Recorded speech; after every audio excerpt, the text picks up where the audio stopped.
Chapter 6. I couldn't help myself. My mouth dropped open as I gaped at him. No, he wasn't a monster. But Uncle Jekyll looked so old. So much older than how I remembered him. My mind quickly did the math.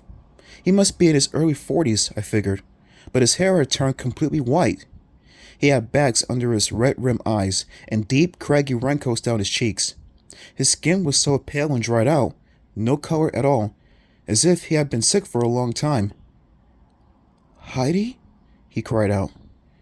He dropped the animal he had between his hands. A guinea pig, I thought. It tailed with a loud plop. Then, squealing loudly, it jumped to the floor and scampered across the lab. "Oh, sorry," I murmured. The animal must have been making those grunts and howls, I realized. The surprise faded from Uncle Jekyll's face, replaced by a smile. "Heidi, you've grown. You've become a young woman. But I recognize you anywhere." He moved forward and hugged me.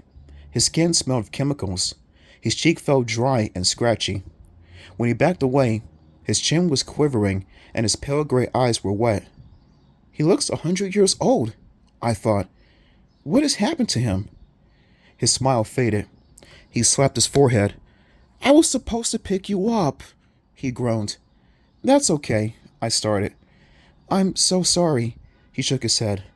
His long white hair looked as if he hadn't been brushed in weeks. "My work. I'm so involved in the lab. A boy at the bus station gave me the directions here," I told him. "It was no problem, really, and Mariana showed me my room." He sighed. "I've become such a mad scientist sometimes I work in here for days and lose track of the time." The equipment chugged and rattled behind him. I saw a wall of cages. Little white creatures, mice and guinea pigs, peered out from some of them. I heard a long, mournful cry from a room behind the lab. It sounded like the howl of a dog. "You're doing important work here," I said awkwardly. He nodded. "Yes. I hope to make a major discovery soon." He sighed again. "But it has been very difficult." He brushed a hand through the thick tufts of his white hair. His gray eyes studied me for a long moment. "Is your room okay?" he asked. "We tried to brighten up, to make it cheerful. This old house is a pretty gloomy place." "The room is fine," I replied. "Mariana helped me." "You would be good for Mariana," Uncle Jekyll interrupted. "Mariana needs someone her age." "She still seems so quiet," I blurted out. He nodded.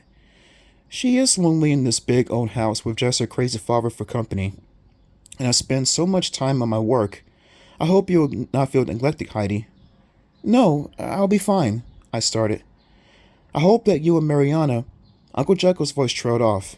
He lowered his eyes to the floor. "I hope so too," I said quickly. It's like I'm starting a whole new life here, Uncle Jekyll, and I'm going to try my best to make it great." He hugged me again. "So much trouble," he murmured. "So much sadness." When he stepped back, his chin was quivering again. What did he mean?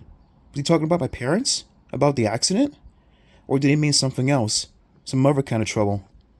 I started to the door, but Uncle Jekyll's words reminded me of Aaron and of the strange story Aaron told me.